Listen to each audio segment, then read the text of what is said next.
에베소서 1장 22절 우리 한 절 말씀입니다. 우리 신약성경 311면에 하나님의 말씀이 기록되어 있습니다.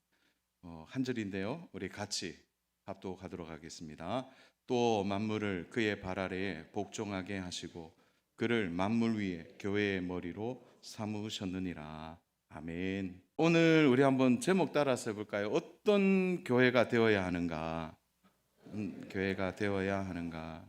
그래서 임직을 좀 앞두고 있습니다. 그래서 우리 다음 주에 임직이 있고 요 시간이네요. 2시 토요일 날 2시에 임직을 좀 앞두고 우리 임직자들도 있고 또 우리 대부분 오후에는 우리 중직자분들이 많이 있기 때문에 우리가 임직을 좀 앞두고 교회에 대해서 좀 바르게 알아야 되지 않을까 생각을 합니다. 그래서 이번 일주일 동안은 직분론에 대해서 좀 많이 이야기를 해서 그동안 우리가 직분은 받았지만 잘 감당하지 못함에 대한 마음의 그런 부담들, 또 어떻게 하면 잘 감당할 수 있을까, 그 부분들을 좀 새벽에 말씀을 좀 나누려고 하고요.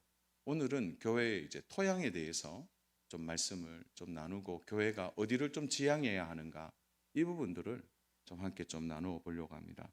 그래서 오늘은 참 유익한 시간이다. 우리 짧지만 유익한 시간이다. 그렇게 볼 수 있고요. 목사님 설교 길면 안 되는데 하는데 오늘 짧습니다. 잠깐 하면 지나가 버리니까 집중해서 말씀을 좀 들으면 좋겠습니다. 자, 오늘은 에베소서 1장의 말씀을 좀 살펴봤는데요. 에베소 교회는 초대 교회 중에 가장 부흥했던 교회이기도 하고 동시에 항구 도시였던 교회입니다. 그 무역항이죠. 아주 큰 무역항이고 우리로 말하면 당시 뭐 예전으로 따지면 제물포항, 인천이나 부산항처럼 문물과 문화가 교류되어지고 그야말로 유대인과 이방인들이 함께 공존했던 아주 큰 항구 도시다, 이렇게 보면 됩니다. 이 항구 도시의 특징을 갖고 있었기 때문에 대부분의 노예들이 좀 많이 거주했었고요. 그래서 에베소 교회의 구성원들을 들여다보면 에베소 교회의 구성원들의 절반 이상, 좀 심하게 말하는 학자들 한 70%는 당시의 노예였다, 이렇게 보고 개종한 유대인들이 일부 있었고 그리고 귀족들과 당시의 상인들이 에베소 교회의 성도로 구성되어 있다, 이렇게 말합니다. 자, 그런 의미에서 바울이 에베소 교회에 대하여 이야기할 때 오늘 사실은 1장 15절부터 23절 요 본문이 포함되어 있는 요거는 바울의 기도가 들어가 있습니다. 그러니까 바울이 이런 에베소 교회가 되게 하소서, 이런 에베소 교회가 되었으면 좋겠다라는 기도의 제목이 15절부터 쭉 이어집니다. 1절부터 3절까지는 인사말이고 이제 4절에서부터 이 편지를 쓰게 된 중요한 이야기를 하고 15절부터 23절까지 오늘 본문이 포함되어 있는 이 부분은 바울이 에베소 교회를 위하여 어떻게 기도하고 있는지가 잘 담겨져 있습니다. 자, 눈으로 한번 좀 따라서 가볼까요? 17절, 우리 주 예수 그리스도의 하나님 영광의 아버지께서 지혜와 계시의 영을 너에게 주사 하나님을 알게 하시고, 한번 따라서 볼까요? 하나님을 알게 하시고, 그리고 18절에 넘어가 보면 부르심의 소망이 무엇인지, 기업의 영광의 풍성이 무엇인지, 19절, 그의 힘의 강력으로 역사하심을 따라 믿는 우리에게 베푸신 능력이 지극히심이 어떤 것을 너희로 알게 되기를 구하노라. 여기서 또 나오죠. 너희가 알았으면 좋겠다는 거예요. 알았으면 좋겠다. 20절, 이렇게 해서 19절부터 쭉 이제 내려오게 됩니다. 그러니까 사도 바울이 에베소 교회를 위해 기도할 때 그 기도의 문구 안에 강조하고 있는 게 뭐냐면 너희가 하나님을 제대로 알았으면 좋겠다, 이거예요. 하나님을 바로 알았으면 좋겠다. 그 하나님을 바로 알면 너희가 능력 있는 삶을 살게 될 것을 바울이 간절한 기도 안에 담아내고 있는 것입니다. 그래서 바울이 에베소 교회에 얼마나 애착이 있었으면 바울이 대부분 1차, 2차, 3차 전도 여행을 통해서 그들이 각 도시에 가서 복음을 전했는데 바울은 에베소에서 무려 3년을 목회했습니다. 3년을. 그러니까 에베소 교회에 특별히 거점 교회로서 바울 자신이 마음을 다 들여서 목양을 한 거예요. 그 목양의 기도가 바로 이 기도라는 거죠. 너희가 하나님을 알았으면 좋겠다. 제대로 알았으면 좋겠다는 거죠. 그 제대로 알에 대한 부분, 공동체와 교회가 어떤 역할을 해야 되는 것임을 강조하면서 가장 그 뿌리를 어디에 두고 있느냐? 그 뿌리가 오늘 2절에 나와 있습니다. 그건 뭐냐? 교회의 터는 예수 그리스도시다. 동시에 교회의 머리도 예수 그리스도시다. 그래서 교회는 예수님으로 시작해서 예수님으로 끝이 나야 됩니다. 믿습니까? 진짜 그래요. 교회의 머리가 예수님이시고 교회가 토양 작업을 통해서 교회가 그 토양이 바로 예수 그리스도의 그 토양 위에서 교회가 세움을 받고 성장해야 되는 거죠. 이것이 교회의 가장 중요한 성장의 이유가 되어야 합니다. 오늘날 교회들을 보면서 예수로 시작했다가 사람으로 끝나는 교회들이 있고요. 예수로 시작했다가 또 다른 엉뚱한 것에 사로잡혀서 교회가 무너지는 것을 우리가 눈으로 보고 있는 것입니다. 그러므로 바울이 간절히 바랬던 것은 우상의 도시고 아데미 여신이 있는 그야말로 우상의 숭배자들의 도시라고 말하는 세속 문화의 강력한 대적 앞에서 교회는 무엇을 해야 하는지, 교회는 어떻게 나아가야 하는지에 대해서 바울이 에베소 교회를 향하여 간절히 당부하고 있는 것입니다. 그래서 사실은 에베소 교회의 가장 중요한 정체성은 뭐냐? 예수 그리스도가 머리가 되어 예수 그리스도를 알아가며 예수 그리스도를 위하여 살아가는 교회, 이것이 에베소 교회의 중심이 됩니다. 그래서 바울이 너희가 하나님을 알았으면 좋겠다 하다가 이제 4장으로 넘어가면 너희가 하나님을 알게 되면 4장 1절 2절 성령이 하나 되게 하신 것을 어떻게 된다고요? 힘써 지키게 된다. 이 공동체가 하나가 되어지는 순간에 그들에게 강력한 역사가 일어나죠. 그게 뭐냐? 성령 충만인 거죠. 그래서 5장으로 넘어가 보면 이제 성령 충만에 대해서 이야기하면서 삶의 실제 생활에 대한 부분들도 함께 다루고 있는 것을 보게 됩니다. 그래서 교회는 예수 그리스도를 머리로 모시고 예수님을 알아가면요, 그 공동체는 결국 하나 됩니다. 그리고 성령 충만하게 돼요. 이것이 에베소 교회가 당시에 세속을 이기는 힘이었고 아데미 여신상이 있는 그 정말 우상 숭배자들의 도시에서 승리할 수 있었던 비결이 여기에 있는 것입니다. 그런 관점에서 보면 교회는 어떤 교회가 되어야 되느냐가 매우 중요합니다. 에베소 교회는 바로 어떤 교회였느냐? 하나님을 알아가는 교회였고 바로 예수 그리스도가 머리가 되는 교회였고 또 그들이 진정 예수님을 대하여 닮아가고 성숙하면서 복음 안에서 자유를 누렸던 교회이고 성령 충만해서 위로는 하나님을 섬기고 옆으로는 부부가 서로 사랑하고 가정의 화목함을 이루고 자녀를 귀히 여기고 부모 공경에 은혜가 있고 아래로는 종과 하인들이 서로 어떻게 되죠? 서로를 존귀하게 여김으로 당하여 당시의 가장 세속적인 제도를 깨뜨리고 모두가 한 형제 안에서 들어오는 그야말로 요즘으로 말하면 성교적 교회로서 가장 이상적인 모델이 에베소 교회다, 이렇게 말할 수 있습니다. 너무 숨가쁘게 달려왔네요. 그래서 저는 오늘 요 순간에 좀 하고 싶은 이야기가 뭐냐 이거예요. 교회가 어떤 목적을 가지느냐, 어디를 지향점으로 두고 가느냐는 너무 중요합니다. 그런데 교회들마다 다 목적이 있어요. 근데 가장 중요한 거는 목적은 있는데 교회의 머리 대신 예수님을 잊어버리는 교회가 너무 많다는 거예요. 그게 세속화입니다.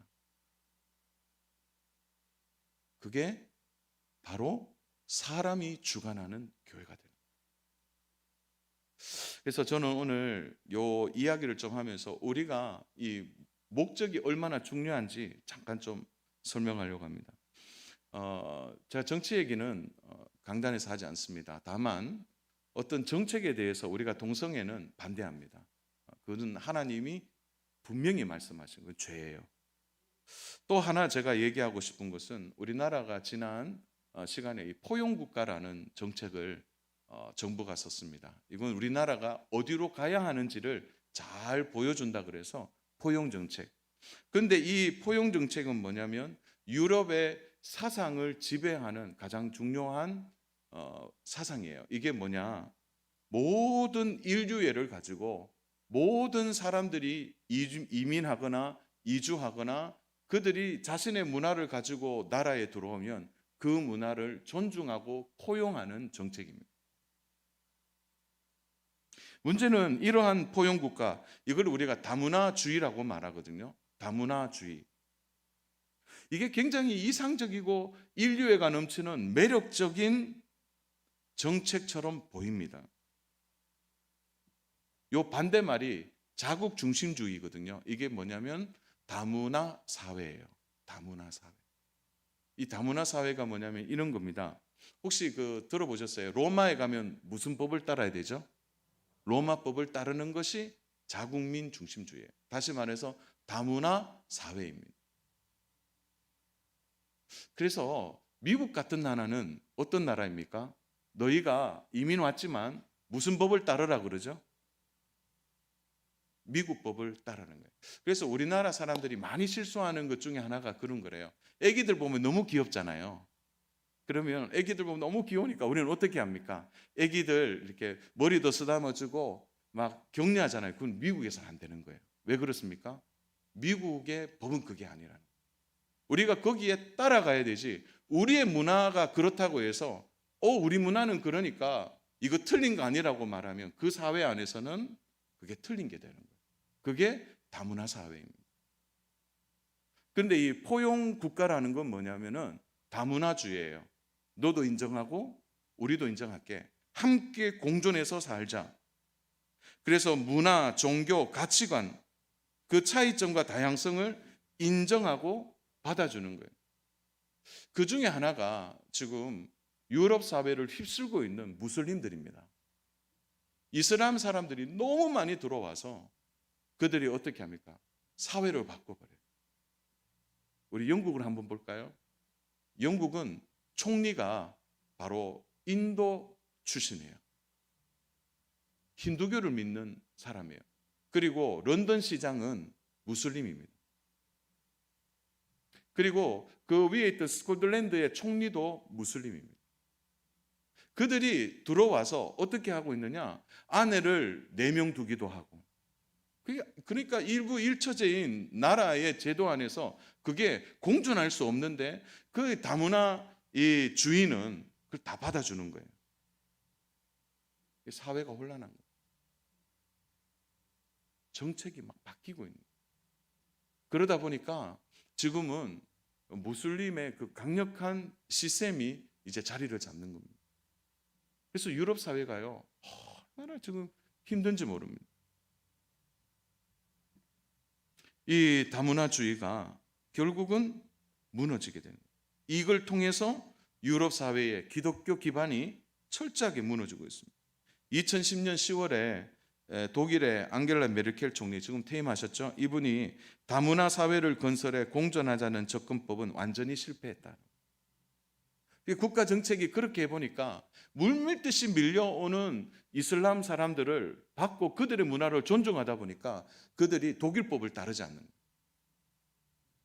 저희 친한 친구 중에 하나가 바로 독일 내 안에 있는 터키 이주민들을 선교하는 선교사인데 따르지 않는데요.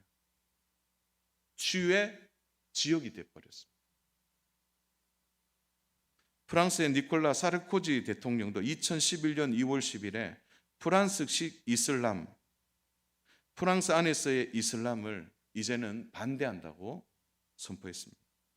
2011년 2월 5일에 데이비드 캐머런 총리, 영국 총리죠. 실패한 다문화주의를 접을 시간이 됐다. 그러나 이미 그때 늦은 거예요. 국가 정책이 얼마나 중요한지 모릅니다. 자, 잘 보세요. 우리 대구의 대연동에 지금 이슬람 사원을 짓고 있습니다. 처음에는요, 그들이 사원을 짓는다고 말하지 않았어요. 처음에는 기도처소를 만듭니다. 누가 와서 유학생들 몇 명이 모여 기도하는 거는 괜찮죠. 그런데 건축하는 중에 알았어요, 주민들이. 기가 막힌 거죠. 무슬림 사원을 건축하고 있는. 한번 되짚어 돌아보십시오. 자, 그러면 이것에 대하여 지금 법원 판결은 뭡니까? 해도 된다라는 거죠. 왜요? 우리는 정책이 포용 정책이기 때문에 그렇습니다. 지금 일부 그쪽 지역으로 무슬림들이 지금 대구에 있는 사람들이 모이고 있고요. 그 초등학교에는 많은 무슬림 아이들이 입학하고 있습니다. 여러분, 유럽 사회에서 아기 놓는 숫자가 1.8이에요. 2가 채 되지 않습니다. 그런데 무슬림 사람들은요 5명 내지 7명 놓습니다. 이게 안 되는 거죠. 참 문제라는 거죠. 그래서 지금 북구 대연동이 힘겹게 지금 이 개토화되지 않도록 좀 집값도 떨어지고 이슬람 사람들이 모여서 하루에 5번 기도 소리가 울리고 한번 해보세요. 거기에 무슬림의 사람들이 모이게 되면 의식좀도 생기게 되고, 저는 그런 분들이 와서 정착하는 것에 대해서 뭘 하는 게 아니에요. 이것이 바로 포용 정책이 주는 허점들을 이야기하고 싶은 거예요. 이게 국가 정책이 얼마나 중요한가는 걸 제대로 보여주는 겁니다. 사랑 여러분, 다문화 사회가 돼야 돼요. 다문화주의가 되면 안 된다는 거죠. 로마에 가면 로마법을 따르시 그들이 우리나라에 왔으면 우리나라 법을 따라야 되는 거죠. 이제 국가가 다시 이제 정책을 바꾸고 있습니다. 아, 이게 유럽에서 실패했구나. 그래서 그 물밀듯이 밀려오는 이것에 반대에 서야 되겠다 해서 지금 그것을 취소하고 지금 정책을 선회하고 바꾸고 있는 것입니다. 사랑 여러분, 이것은 비단 국가만이 아니죠. 교회 안에도 마찬가지입니다. 저는 오늘 교회 성장하기 위해서 다루고 있는 교회의 원동력이 뭐느냐? 교회는 바로 교회를 이끌어가고 있는 원동력이 무엇인지 우리가 잘 좀 분별해서 교회가 어떤 목적을, 영구적인 목적을 가지고 그것을 바라보고 가야 할 것에 대해서 짧게 한번 설명하려고 합니다. 첫 번째, 전통에 의해 이끌려가는 교회입니다. 이런 거예요. 전통적으로 우리 교회는 이렇게 말하는 교회들이죠. 언제나 전통이 중심이 됩니다. 그리고 어떤 새로운 일이 생기면 우리가 그건 한 번도 해본 적이 없는데 하고 전통에 맞게 가는 거예요. 그러면 문제가 뭐냐? 변화에 대한 준비를 전혀 하지 못하는 겁니다. 제가 마지막 결론에서 변화에 대하여 주목하지 못한 교회를 제가 좀 실제적으로 사진을 보면서 좀 설명하려고 합니다. 그러니까 전통에 의해 지배받는 교회죠. 이거는 우리가 일변 뮤지엄 교회라고 합니다. 박물관 교회라는 거죠. 이것은 하나님의 뜻보다도 전통이 먼저인 거죠. 이런 교회가 바로 그 전통의 지향점을 두면 교회는 결국 무너지게 됩니다. 두 번째로는 영향력 있는 개인에 의해 이끌려가는 교회입니다. 이런 거예요. 그 사람, 그 리더가 어떤 생각을 가지고 있느냐, 이게 그 교회의 관심사예요. 그래서 굉장히 중요한 위험적 요소가 있는데 뭐냐? 장기 목회하시는 목사님들. 그래서 개척하고 목사님이 한 3, 40년 목회하신 분들. 그러면 그 목사님의 카리스마에 온 교회가 목사님이 리더로 모든 걸 이끌어가 버립니다. 그럴 때 어떤 문제가 생기느냐? 그 목사님에게 신변에 문제가 생기면 그 교회는 무너지게 됩니다. 위험하다는 거죠. 개척교회도 마찬가지죠. 아니면 목사님이 자주 바뀌는 교회들이 있어요. 그 교회들은 핵심적인 장로님이 영향력 있는 리더가 될 수 있는 겁니다. 그래서 우리가 바로 교회가 어떻게 하느냐, 영향력 있는 개인이 교회를 이끌어가는 교회에 대해서는 위험하다, 이것을 항상 인식하고 있어야 되는 겁니다. 그래서 교회의 모든 결정은 하나님의 뜻이나 또 하나님께서 중심이 되도록, 교회의 머리가 되시는 예수님이 중심이 되는 교회가 되어야 되지, 한 사람의 필요와 판단의 결정에 따라 움직이는 위험이 얼마든지 있다는 것을 기억해야 됩니다. 그런데 이런 교회가요, 성장할 가능성은 높아요. 그러나 무너질 가능성도 그만큼 높다는 것을 생각해야 돼요. 그래서 교회는 협력입니다. 협력. 하나 되어서 함께 은사에 따라 협력하는 거예요. 그래서 성도들은 사도의 가르침을 받아서 바로 각자의 맡은 일에 또 맡은 사역에 함께 협력하고 함께 어우러져 가야 하는 거죠. 이게 되게 중요한 부분입니다. 저는 우리 교회가 두 가지의 동력의 추가 있다고 생각해요. 하나는 교회가 당회라는 정책을 세우고 당회라는 정책과 함께 또 교회 전반적인 모든 사역의 구체적인 일들을 위원회가 감당해내야 돼요. 지금은 행정, 선교, 전도, 친교, 그 다음에 예배, 교육위원회, 이 네 위원회가 함께 어우러져 은사를 따라 함께 위원회가 그 일의 정책을 세우고 함께 그 일을 해나갈 때 당회가 그들을 돕고 어떻게 교회를 균형 있게 세워갈 것인가를 고민하는, 이것이 교회의 중심이 되어야 됩니다. 세 번째로는 재정에 의해서 이끌려가는 교회입니다. 교회의 모든 정책이 이런 거예요. 얼마나 돈이 드느냐, 이게 주 관심사인 거죠. 교회의 경제력은 건강한 교회를 판단하는 기준이 되기도 합니다. 그래서 그 교회가 재정이 어느 정도 건강하게 있느냐, 이건 너무 좋은 일이죠. 그러나 그것이 교회의 정책이나 목적을 조정하는 요소가 되면은 위험하다는 거죠. 그리고 이거보다 더 중요한 게 이거예요. 하나님이 무엇을 원하시느냐는 거예요.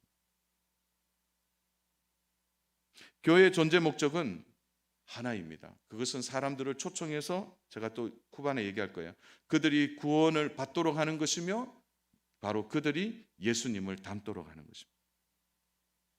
처음에는 교회가 설립이 되면 아무래도 교회 초창기에는 모든 게 부족하니까 믿음으로 하는 거예요. 그러다가 교회 연수가 늘어나면 늘어날수록 재정에 의해 이끌려가는 위험에 빠질 수 있다는 것을 기억해야 하는 거죠. 그래서 재정 부분에 있어서는 교회가 하나님의 뜻이 어디 있는지 거기에 초점을 맞추고 건강한 재정을 가지고 교회가 사역을 해야 되는 거예요. 네 번째로는 행사에 이끌리는 교회. 우리 한국 교회가 이런 일이 많았어요. 행사에 이끌리는 교회. 교회 안에 12달 교회 프로그램이 다 짜여 있어서 행사 자체에 집중하다가 보니까 그 행사가 주는 결과라든지 그 행사가 맺는 열매에는 관심을 두지 않는 경우가 있는 거죠.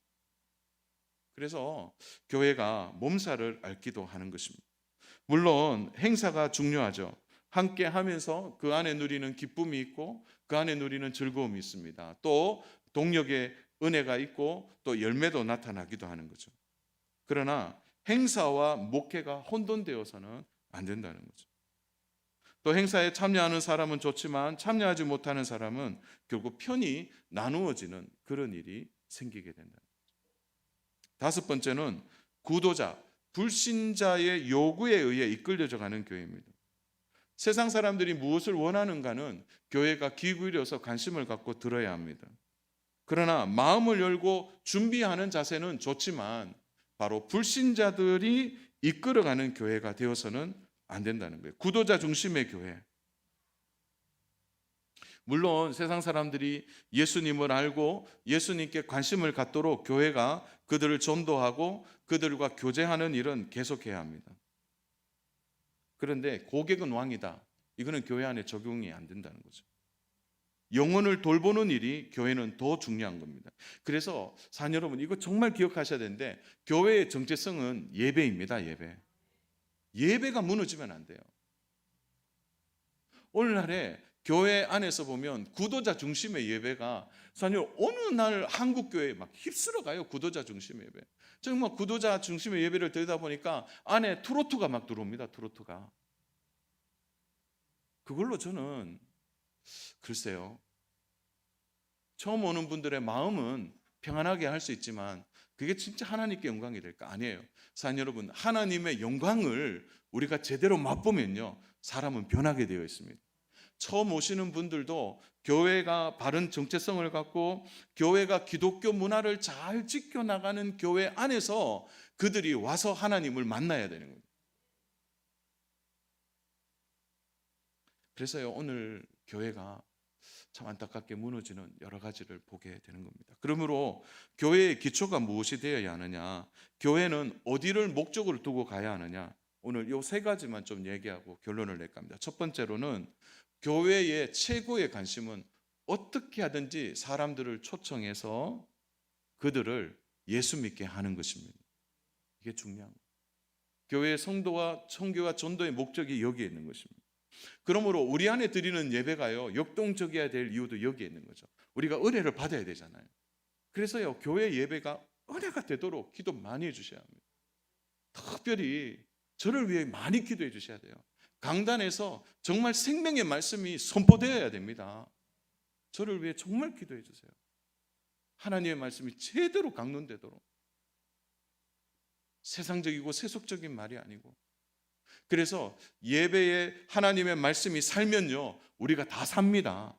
그러면요, 이 신선한 생명력이 세상 사람들이 매력적으로 느끼지 않겠어요?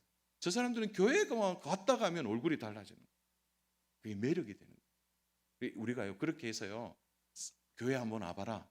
그래서 그 사람들이 교회에 딱 앉는 순간에요, 하나님이 감동을 주신다는 거죠.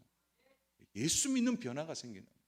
그래서 그들을 초청하는 일에 우리가 잘 초청해서 예배의 자리에 앉도록 하는 것이 교회의 목적이 돼요. 두 번째, 그런 초청된 사람들이 예수님 믿어야 되지 않겠습니까? 구원받아야 되지 않겠습니까? 저는 우리 교회 성도니 한 분이라도 천국에서 낙오하는 성도가 없었으면 좋겠어요. 모두가 예수 믿고 구원받아서 하나님의 자녀가 되어야 되죠. 그래서 그들이 오면 구원받아야 됩니다. 구원받도록. 그들을 위해 구원 메시지가 들려지고 예수를 제대로 믿게 하는 게 교회의 목적이 되어야 됩니다. 우리는 이미 이 단계는 됐어요. 우리 마지막 단계가 뭔지 아세요? 구원받는 사람이 결국 예수님 닮는 겁니다. 우리 한번 저를 따라서, 저도 고백했으면 좋겠는데 한번 따라서 할까요? 성화. 결국은 우리의 교회의 최종 목적은 예수님 닮는 겁니다. 이게 교회의 목적이 돼야 돼요. 그래서 예수님 닮기 위해 뭐가 있어야 됩니까? 바로 그 안에 예배가 있어야 되고, 기도 생활이 있어야 되고, 말씀 생활이 있어야 되고, 전도와 선교 생활이 있어야 되고, 양육이 필요한 것이고요. 또 성도들이 서로 봉사하고 섬김을 통해서 뭐가 일어납니까? 예수님의 인품을, 성품을 담는 것이고, 그리고 가장 중요한 게 있죠. 교제가 이루어져야 돼요. 그래서 교회가 이를 위하여 5가지 집중해야 돼요. 예배, 교제, 봉사, 전도, 양육. 이 5가지가 성도가 성도되는 중요한 방향이 됩니다. 이 5가지가 되면요, 교회가 교회되어지는 것입니다.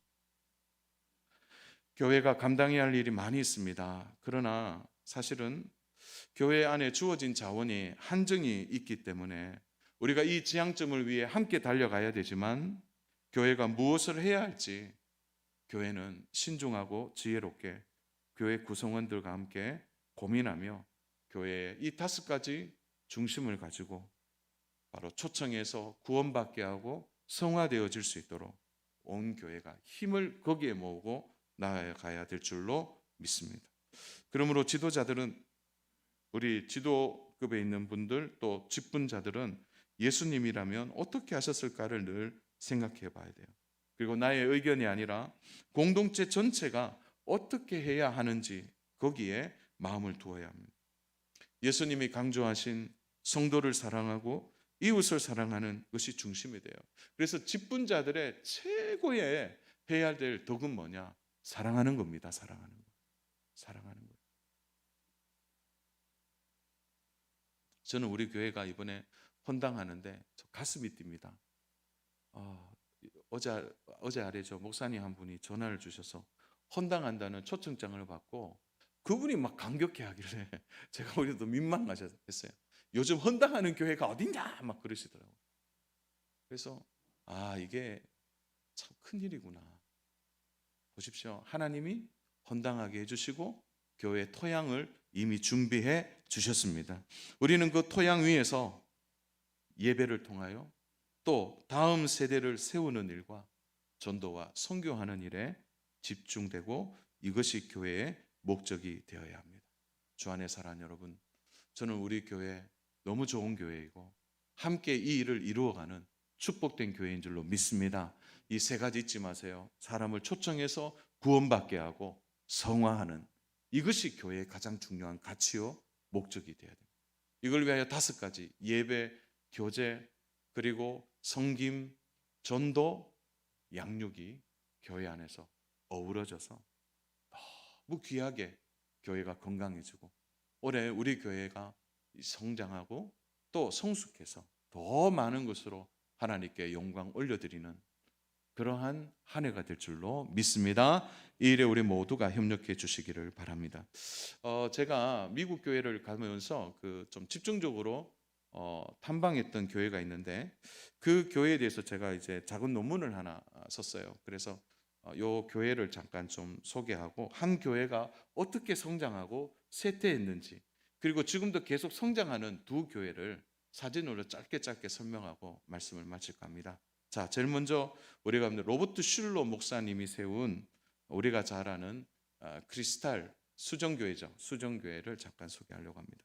자, 첫 번째 사진을 한번 띄워주시겠어요? 자, 이 수정교회 저 위에 로버트 슐러 목사님 보입니까?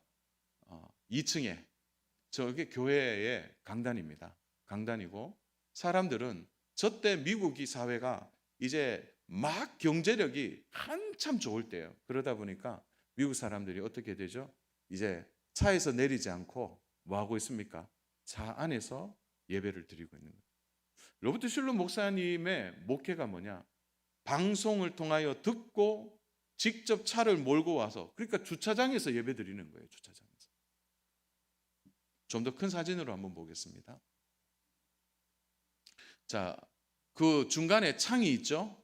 창의 안쪽은 교회 안입니다. 그리고 그 안에 사람들이 앉아서 바로 예배를 드리고 있고, 자, 그리고 그 바깥에 분수대 정원이 보이고 그 바깥에 사람들은 이제 따스한 햇살을 맞으면서 말씀을 듣고 그 뒤에는 뭡니까? 자동차 안에서 말씀을 들어요. 이게 로버트 슐러 목사님이 처음 시작할 때 교회의 모습입니다. 이 교회가 직사각형 유리 1만 장을 특수 접착제로 붙여서 볼트 없이 만든 바로 크리스탈 수정교회죠. 이게 캘리포니아 오렌지 카운티에 있는데 제가 이제 2번이나 그쪽을 방문해서 직접 봤는데 1980년도에 지었거든요. 이때 지을 때 이미 미국 사회를 보십시오. 저렇게 되어 있습니다. 앞서갔다는 거죠. 누가 방송 설교를 했습니까? 바깥에 차를 세워놓고 저렇게. 이거 보세요. 이게 변화예요, 변화. 변화에 대해서 제대로 주목하니까 교회가 폭발적으로 부흥했습니다. 그때 교회 지을 때 1,800만 달러. 저 당시에 우리나라 돈으로 241억. 지금은 모르겠는데 그 당시에는 어마어마한 돈입니다. 3년 동안 공사하고 지었습니다. 자, 그 다음 장면 한번 보여주시죠. 네. 이것이 바로 수정교회 내부입니다. 내부인데 저 내부에 보면은 중간에 세계에서 가장 아름다운 파이프 오르간입니다. 그리고 건물은 8.0 강도의 지진이 와도 끄떡없이 제작되었습니다. 근데 더 놀라운 사실은요, 저기 장면에서 뭐가 보이냐면은 한 장만 더 넘겨 보시겠습니까? 보이면 한 장만 더 보면 저 예배 자리 옆에 분수대가 있어요. 자, 이게 왜 그러냐면 당시에 중산층들은 가장 꿈꾸는 것이 뭐냐면 우리 집 앞에 분수가 있는 거, 정원이 있고 물이 뿜어져 나오는 분수 있는 것이 당시에 중산층의 기준이었다 그래요. 그러니까 교회가 그 변화를 빨리 캐치하고 그 지역이 어떤 지역인지를 알고 교회 안에 분수대를 넣은 거예요. 근데 놀라운 것은 저렇게 하니까 사람들이 모이다는 거예요. 변화에 제대로 주목한 거죠. 그래서 많은 사람들이 그곳에 와서 복음을 듣고 예배를 드렸습니다. 자, 문제는 목사님이 너무 오랫동안 그 사역을 하시면서 교회가 여러 가지 세습의 문제 앞에 주저앉게 됐어요. 다음 장 보시겠어요? 직접 찍은 건데요. 머리가 저 허연 분 중간에 로버트 슐러 목사님이고 그의 딸 셰라 슐러에게 이제 안수하는 장면입니다. 이제 목회를 넘겨주면서 안수하는 장면인데 여러분 잘 집중해서 보십시오. 그 뒤에 앉아 있는 다 서 있는 사람들, 기도하는 사람들이 다 누구입니까? 다 노인들이세요. 제 노인을 폄하하는 말은 아니고요. 다 어르신들입니다. 저분들만 남았어요. 자, 변화에 굉장히 주목했고 변화에 익숙해서 그 변화를 제대로 해서 복음과 변화가 함께 어우러져 교회가 폭발적으로 성장하고 부흥했지만 그 다음 준비를 하지 못한 거예요, 교회가. 다음 세대, 새로운 세대들을 못 받아들인 것입니다. 그 다음 장 보여주시겠어요? 그래서 2010년에는 교회가 파산하고, 원래는 종탑 저 위에 십자가가 있었습니다. 십자가가 없어지고 이 교회가 천주교에 팔리게 되었습니다. 지금 그냥 어떤 사무실로만 쓰고 있습니다. 참 안타깝죠.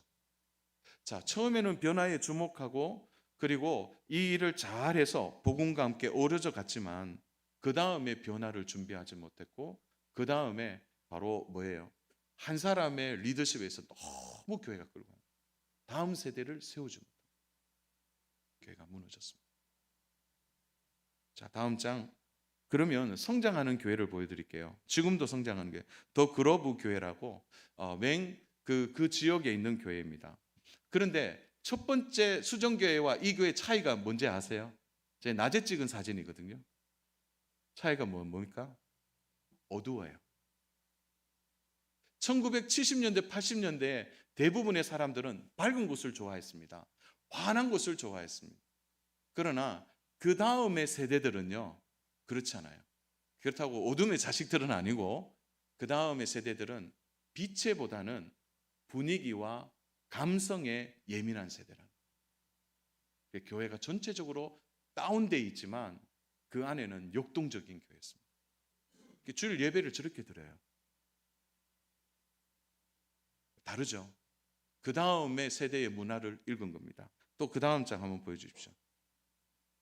방송 담당자가 초등학생 뭐 하고 있습니까?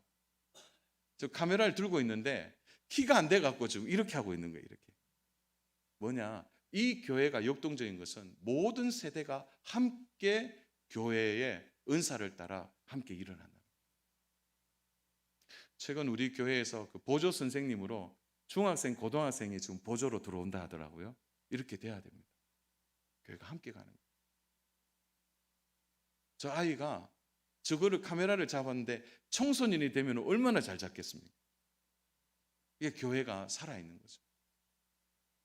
그 다음 장 보여주시겠습니까? 본당 모습인데 이런 거예요. 요거는 이제 주일학교 예배 드릴 때 모습이에요.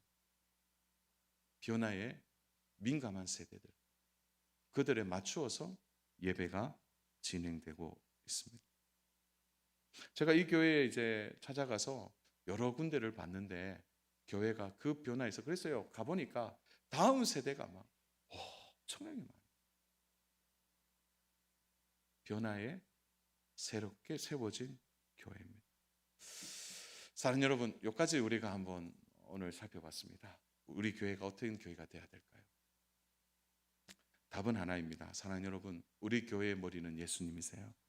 예수님이 오늘 우리 교회에 원하시는 것, 그것은 예배요, 그것은 성도의 아름다운 교제요, 또 바로 봉사와 섬김.